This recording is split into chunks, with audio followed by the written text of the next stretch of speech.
एकीकडे राज्याच्या राजकारणातील हनुमान चालीसा पठणावरनं सुरू झालेला वाद जो आहे तो पुन्हा एकदा उफाळण्याची चिन्ह आहे। त्याचं कारण उद्धव ठाकरेंच्या रामरक्षा आंदोलनाला भाजप नेत्या नवनीत राणा हनुमान चालीसाने आता उत्तर देणार आहे। मविया सरकारच्या काळात तत्कालीन मुख्यमंत्री उद्धव ठाकरेंच्या मातोश्री निवासस्थानाबाहेर हनुमान चालीसा पठण करण्याचा निर्धार केल्यानं माजी खासदार नवनीत राणा आणि आमदार रवी राणा यांना 14 दिवसांची कोठडी सुनावण्यात आली होती।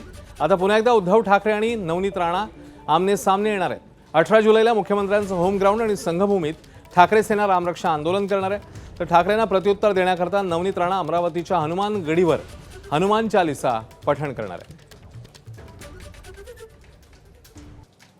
18 तारखेला जिकडे उद्धव ठाकरे हनुमान चालीसा वाचतील आणि त्या ठिकाणी नवनीत राणा हनुमान चालीसा वाचेल आणि त्या हनुमान चालीसाच्या माध्यमातून जे खऱ्या अर्थानं उद्धव ठाकरेंचा अहंकार होता तो त्यांनी बाजूला ठेवून देवाच्या चरणी आलेले आहे आणि सद्बुद्धी बजरंग बलीनं त्यांना जी दिलेली आहे त्याबद्दल हनुमान चालीसा वाचन नवनीत राणा करणार आहे आणि त्याच्या माध्यमातून हनुमान गडीला उद्धव ठाकरेंना निमंत्रण सुद्धा देणार आहे की इथे येऊन सुद्धा आपण हनुमान चालीसा वाचा। 18 तारखेला जो आंदोलन होणार आहे त्याला त्या भूमिकेला प्रत्युत्तर म्हणून नवनीत राणा अमरावतीच्या हनुमान गडीवर हनुमान चालीसाचे पठण करणार आहे। नवनीत राणा वगैरे चिल्लर विषय याच्यावर मी काय बोलत नाही। नवनीत राणा वगैरे चिल्लर विषय याच्यावर मी काय बोलत नाही।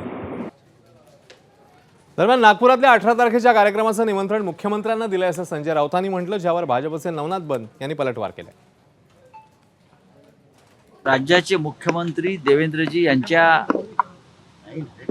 घरापासून हा कार्यक्रम जवळ आहे असं माझ्या काल लक्षात आलं आमच्या।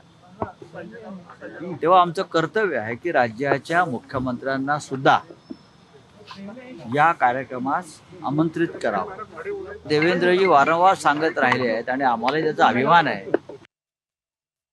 जनाब संजय राऊत यांनी आज देवेंद्रजी फडणवीस साहेबांना रामरक्षा आंदोलनामध्ये सहभागी होण्याचं आवाहन केले। जनाब संजय राऊत आणि उद्धवजी ठाकरे यांचं हे प्रभू रामचंद्राबद्दलचं आंदोलन नाही, हे रामरक्षा आंदोलन नाही तर पक्षरक्षा आंदोलन आहे। देवेंद्रजी फडणवीस या रामरक्षा आंदोलनाला यावं असं संजय राऊत आणि उद्धवजी ठाकरे यांना वाटत असेल तर जय श्रीराम म्हणजे हरामखोरपणा आणि काँग्रेसचं रामचंद्रांचं अस्तित्व नाकारणाऱ्या काँग्रेसच्या मांडीला मांडी लावून बसल्याबद्दल उद्धवजींनी नाक घासून माफी मागावी। देवेंद्रजी या आंदोलनामध्ये सहभागी होतील। एबीपी माझा, उघडा डोळे बघा नीट।